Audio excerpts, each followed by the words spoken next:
평상시 각인이라는 제목이에요. 먼저 말씀부터 읽어볼게요. 이에 예수께서 말씀하시되 사탄아 물러가라. 기록되었으되 주 너의 하나님께 경배하고 다만 그를 섬기라 하였느니라. 마태복음 4장 10절 말씀.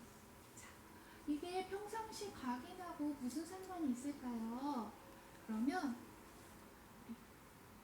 각인 먼저 알아봐야겠죠.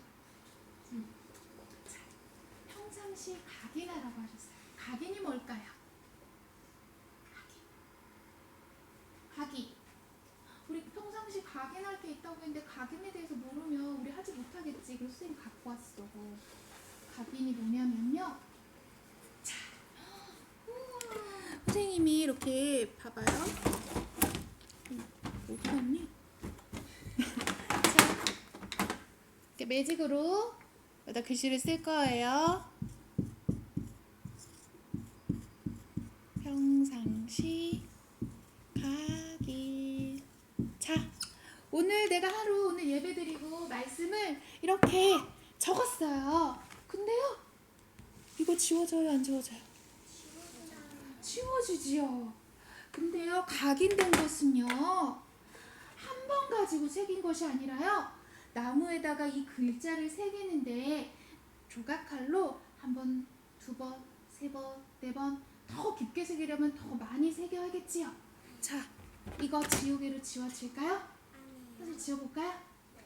쓱싹 쓱싹 쓱싹. 지워졌어요? 아니요. 쓱싹. 더 힘줘서 쓱싹 쓱싹. 아니요. 지워졌어요? 아니요. 안 지워졌어요. 그래서요, 우리는 말씀을 이렇게 각인해야 돼요. 각인은 한 번 적고 내가 지나가서 이렇게 지워지고 없어지는 게 아니라 깊게 새겨서 사라지지 않도록 각인하라 하셨어요. 그래서 오늘 이 각인은 내 마음에 새기는 거예요. 새겨지다. 이 새겨지다에 대한 말씀의 뜻이 뭔지 알아요? 각인하고 새겨지다 똑같은 말이에요. 각인, 새기는 거예요. 무엇을 새기느냐? 마음에 깊이 기억이 되어서요, 쉽게 잊어지지 않는데요. 내가 계속 기억이 나게 하는 거예요. 각인은 그래서 내 마음과 생각에 늘 새겨져서 잊어버리지 않게 늘 생각나게 할 정도로 각인하라, 새겨라 하는 거예요. 그러면 우리 지금 학교 현장으로 파송받은 형님들이 있어요. 근데 형님들이 평상시 무엇에 각인하고 무엇에 주목하고 있어요? 어제 선생님이 지훈이한테 물어봤거든. 요새 지한이 오빠 아직도 우주 얘기하니? 라고 물어봤거든요. 오빠 아직도 우주 막 많이 더 공부하고 있니? 했더니 아니래요. 바뀌었대요. 오빠가 요즘 평상시에 주목하고 즐겁게 하는 게 바뀌었대요. 뭔데? 라고 그랬더니 포켓몬이래요. 포켓몬에 이렇게 주목하고 있대요. 그리고요, 또 우리 파송받은 하랑이 누나 있지요. 하랑이 언니가 요새 주목하는 게 있어요. 평상시 늘 내 마음에 새기고 눈으로 보고 하는 게 있어요. 그게 뭘까요?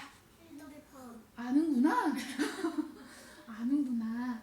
다요. 내가 평상시 무엇을 주목하는지 다 알 수 있어요. 그게 열매 맺어지는 거예요.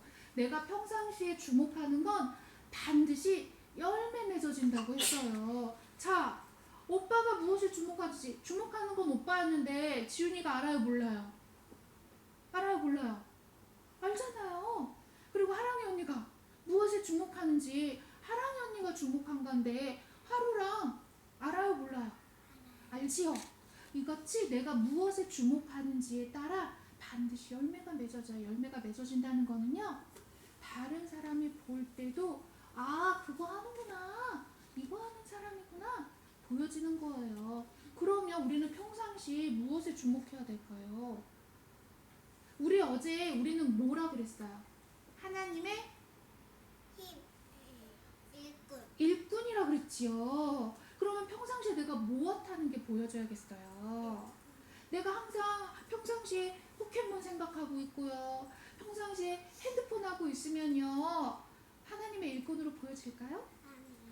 맞아요. 그래서 우리는요 평상시에 주목할 것이라고 말씀했어요. 주목할 게 있다.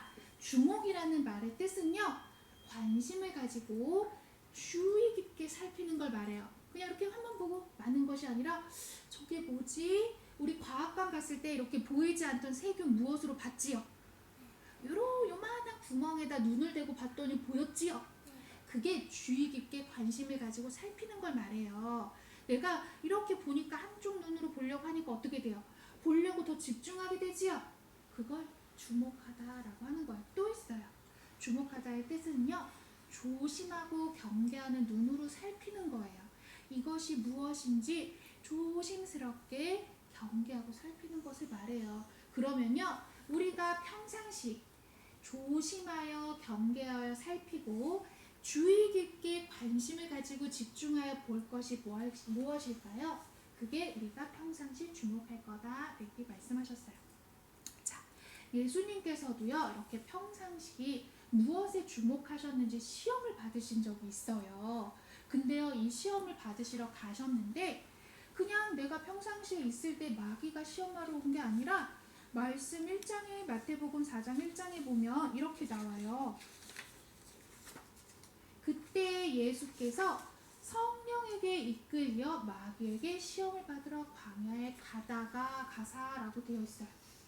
예수님께서 성령에게 이끌려 마귀에게 시험을 받으러 가신 거예요. 근데 진짜 마귀가 시험을 하러 나타났지요. 예수님 앞에. 그래서 예수님 앞에 마귀가 나와서 시험을 했어요. 첫 번째 시험. 예수님께서 이 광야로 가신 때는요. 무려 40일 동안 금식하신 때였어요.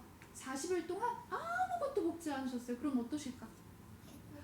배가 너무 고프시겠죠. 그거를 누가 알았을까? 마귀가 알았어요. 사단이 알아서 예수님께 찾아와서 저 돌덩이를 떡덩이가 되게 해봐 라고 했어요. 왜? 예수님께서 배고프실 거 아시고. 근데 예수님께서 뭐라고 하셨냐면요. 사람이 떡으로만 살 것이 아니요 하나님 입으로부터 나오는 말씀으로 살 것이니라 말씀하셨어요. 이것은 하나님 예수님께서는 평상시에 주목하여 알고 계셨어요. 무엇에 주목했냐면요. 살리는 것은 영이니 육은 무익하니라 하신 하나님의 말씀을 평상시에 주목하여 알고 계셨기 때문에 마귀가 아무리 내가 40일 동안 배고픔 속에 굶주린 것을 알고 시험을 하여도 절대 시험에 들지 않으셨어요. 넘어가지 않으셨어요. 그래서 두 번째 마귀가 예수님을 저 높은 성전 꼭대기에 올려놓고 떨어져 봐라 그랬어요. 그러면 네가 정말 하나님의 아들이면 너의 아버지 하나님이 너를 건져내 주실 거 아니니? 라고 이렇게 시험했어요. 그때 예수님께서 사탄아 시험하지 말라. 하나님을 시험하지 말라 하셨어요. 왜냐? 나는 마음을 다하고 뜻을 다하고 힘을 다하여 하나님을 사랑하라 하신 그 말씀을 알고 계셨기 때문에요. 예수님께서는 굳이 그럴 필요 없으신 거 알고 계셨어요. 그리고 세 번째, 나를 경배하라 라고 했어요. 나를 경배하면 내가 여기 만물을 다 너에게 줄게 라고 했거든요. 근데요 예수님께서는 또 알고 계셨어요. 사탄이 이 만물의 주인이에요? 하나님이 만물의 주인이에요? 몰라요? 만물의 주인은 누구세요? 하나님이세요. 근데요 사탄이 내가 나를 경배하면 내가 이 만물 너한테 다 줄게. 이거 참말이에요? 거짓말이에요? 거짓말이에요. 너무 뻔한 거짓말을 하고 있는데 이거에 속으면 안 되겠지요. 그래서 예수님께서는 알고 계셨어요. 사탄이 이 만물을 나에게 줄 수 없는 거라는 거, 없다는 걸 알고 계셨어요. 그래서 예수님께서는 이 만물의 주시오 그리고 내가 오로지 경배하리는 하나님 분이시라는 걸 알고 있었기 때문에 예수님께서는 마음을 다하고 뜻을 다하고 힘을 다하여 오직 여호와 하나님만을 사랑하라 하신 하나님의 말씀을 주목하여 평상시에 각인하였기 때문에 이 같은 마귀의 정말 얼토당토 않는 거짓말 같은 시험에 속지 않으셨어요. 그러니 우리도 평상시에 무엇을 각인해야 할까요? 마귀는 늘 우리에게 거짓말을 제거처럼 속인다 했어요. 만물은 하나님의 것인데 사탄이 마치 자기 거인 것 마냥 나를 경배하면 내가 줄게 줄 수 있는 권한도 없어요. 만물은 하나님의 것인데 가지고 있지도 않은 걸 내가 줄게 이렇게 거짓말하는 사탄의 속임수에 이 말씀이 없으면요 내가 속아요. 그래서 우리는 항상 평상시 주목할 것이 있다 하셨어요. 무엇에 주목해야 될까요? 예수님처럼 평상시에 하나님의 말씀을 내 안에 새기고 각인하여 주의하여 경계하여 내가 속지 않을 힘을 갖고 또 거기에 주의 깊게 살펴서 내가 무엇을 해야 될지를 마땅히 해야 될 바를 알고 계셨어요. 그러니 아무리 마귀가 거짓의 것으로 속여도 절대 속지 않을 수 있어요. 그래서요 또 우리는 평상시 또 기억할 것이 있어요. 무엇이냐? 우리는 하나님의 형상이에요. 하나님의 형상대로 지음받은 우리는 오직 우리의 주 되시고 우리를 구원하신 구원자 되시고 우리와 항상 함께 하셔서 절대 두려워하는 종이 아니라 아버지라 부를 수 있는 아버지 하나님이심을 그 형상을 입은 우리는 그 자녀예요. 그러니 아버지를 믿어야 돼요. 그 옆집 아저씨 말을 믿어야 돼요. 옆집 아저씨 말 믿을 거예요? 아니요. 하루 아빠 말 믿을 거예요? 옆집 아저씨 말 믿을 거예요? 아빠 말. 그쵸? 그러니 우리는 그러한 하나님의 형상을 입은 자녀임을 늘 기억해서 우리가 무엇에 주목하여야 할지를 알아야 해요. 오늘 우리가 평상시에 하나님의 말씀을 내가 각인하고 그것을 깊이 새기면은요 그 마귀의 거짓말 같은 속임수에서도 속지 않을 이길 수 있는 힘을 가지고요. 또 사망으로 나를 죄 가운데로 늘 끌고 가는 마귀의 속임수에 속지 않아 늘 생명의 답을 얻을 수 있다 하셨어요.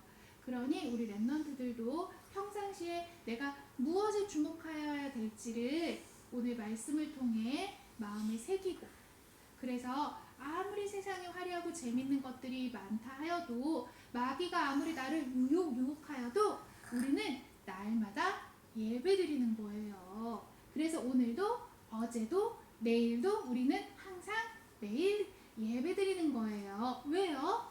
한 번 적은 거 지워져요? 안 지워져요? 지워져요. 지워져요. 오늘 예배 드렸다고 해서 내일 안 드리고 그 다음날 안 드리면요 금방 잊어먹어요. 그래서 우리는 매일매일 예배 드려요. 그래서 여기에 깊게 새겨진 말씀처럼 지워지지 않고 사라지지 않도록 깊게 말씀을 나에게 새기는 거예요. 그래서 우리는 어제도 오늘도 내일도 그 다음날도 매일매일 하나님의 말씀을 새기는 예배를 드리는 거예요. 그리고요 그 말씀을 내 마음에 새겨서 기억나게 해서 그것을 전달하고 계속 묵상할 수 있어야 돼요. 자, 우리 언어 전달 미션 있지요? 그 말씀 내가 새기지 않으면 엄마한테 가서 전달하려고 하는데 생각나요 안 나요? 안 나서 빈 공책 갖고 올 때 많지요? 왜 그럴까요? 그 말씀을요 내 마음과 생각에 계속 묵상하며 새겨야 되는데 내가 한 번 듣고 가서 전달해야지 그렇게 한다고 해서 전달할 수 있지 않아요. 그럼 우리는 말씀을 계속 묵상해야 돼요. 오늘 언어 전달 미션이 뭐였지? 계속 생각하고 또 생각하고 그래야 그것을 내가 세계복음화의 주역으로 일꾼으로 전달할 수 있는 거예요. 그러니 렘넌트들도 우리가 매일매일 예배드리는 것 그리고 또 늘 말씀을 우리에게 주셔서 새기게 하시는 하나님께 늘 감사함으로 나는 누구의 형상이라고요? 하나님의 형상이에요. 그것을 기억하여 늘 거짓을 제것처럼 속이는 사단에게 빼앗기지 않고 속지 않을 이길 수 있는 힘과 답을 가지고 오직 그리스도의 복음만을 전달한 하나님 일꾼으로 쓰임받는 모든 렘넌트들 되길 축복합니다.